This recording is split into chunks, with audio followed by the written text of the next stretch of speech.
बड़े बड़े बड़ी बड़ी वो जो बाली है मोटी मोटी बाजरे की, मुझे इतिहास याद आ गया।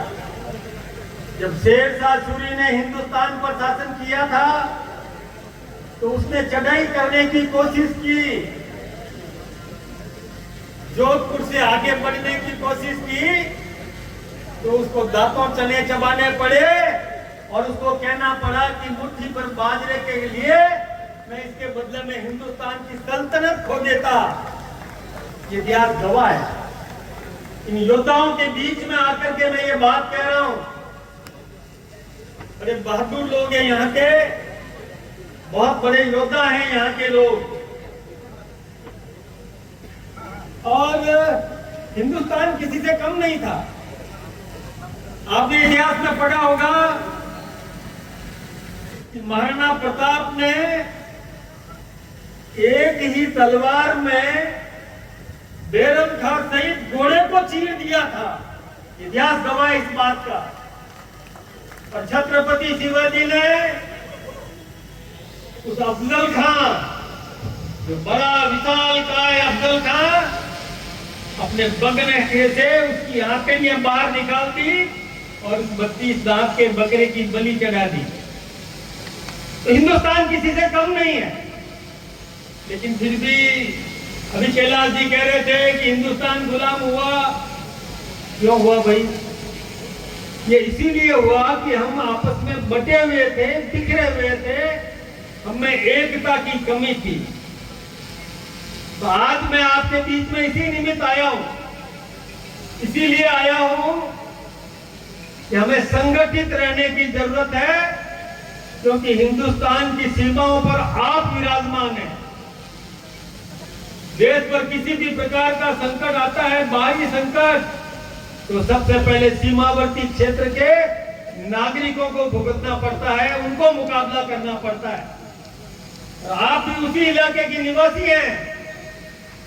आपके भरोसे पूरा हिंदुस्तान अपने आप को सुरक्षित मानता है। इसलिए इन योद्धाओं का मैं आह्वान करने के लिए आया हूं कि आप सब एक रहो, संगठित रहो, किसी भी प्रकार के भेदभाव में बटो मत, किसी बुलावा में आओ मत, और व्यवस्थित रूप से संगठित रहे। ये जो विभाजन की विभीषिका है, किसी की हिम्मत नहीं हो सकेगी कि दोबारा हमारी और आंख उठा करके वो देख सके, किसी की हिम्मत नहीं होगी। ये बात हम सबको याद रखने की जरूरत है। ये तिरंगा, अभी तिरंगा यात्रा निकाली थी इन्होंने, बहुत बड़ी 4 टन के अंदर तिरंगा यात्रा यहां पर भी निकली। ये हिंदुस्तान में राष्ट्रभक्ति का जज्बा पैदा करने का ये प्रयास था जो आप सबने किया। इसके लिए मैं आप सबका भी अभिनंदन करना चाहता हूं, आपका भी बहुत बहुत धन्यवाद देना चाहता हूं। हम चाहते हैं कि राष्ट्रभक्ति देश के पक्ष में भी हो, राष्ट्रभक्ति विपक्ष में भी हो, तभी हिंदुस्तान का लोकतंत्र सफल होगा।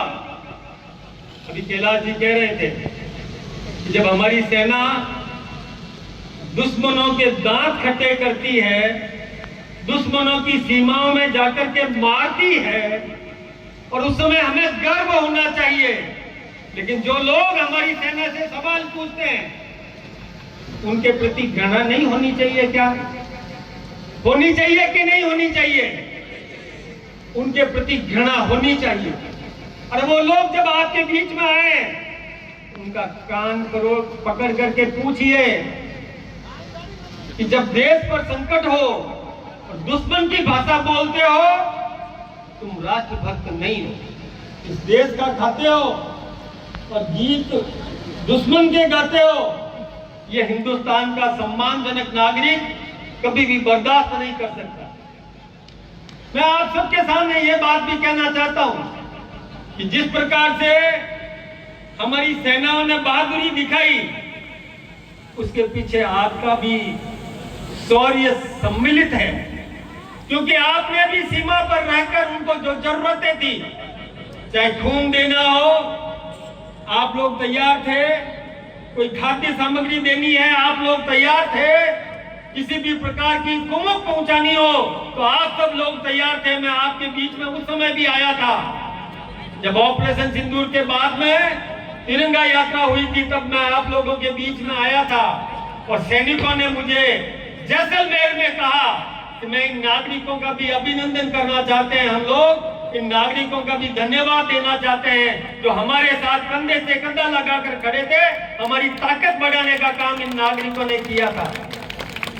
ये बात हमने केवल आपके सामने नहीं कही, हमने ये बात पूरे राजस्थान के विभिन्न क्षेत्रों में जाकर के कही कि हमारे बॉर्डर के निवासी किसी सैनिक से कम नहीं है।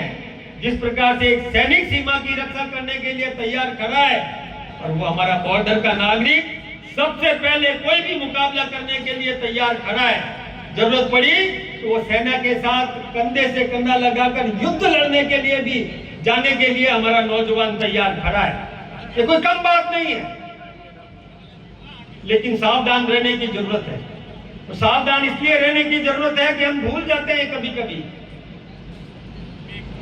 आपको मैं एक बात याद दिलाऊं, एक महाराष्ट्र में कांग्रेस का शासन था तो एक सुशील कुमार शिंदे महाराष्ट्र का मुख्यमंत्री था। जब बहुत घोटाले खूब हुए थे, 2G स्पेक्ट्रम, चारा घोटाला, पनडुब्बी घोटाला, तब उस सुशील कुमार शिंदे ने कहा चिंता मत करो, ये जनता तो भूल जाती है, आप घोटाले होते रहेंगे, आप चिंता मत करो। तो कल्पना करो कि कांग्रेस का नेता, महाराष्ट्र का कांग्रेस का मुख्यमंत्री घोटालों पर अपने नेताओं को, अपनी पार्टी को निश्चिंत कर रहा है कि चिंता मत करो। कितनी हिम्मत है उसकी। अब एक बात आप सोचो, ये घोटाले होते हैं, ये पैसा किसका है? कभी आपने सोचा है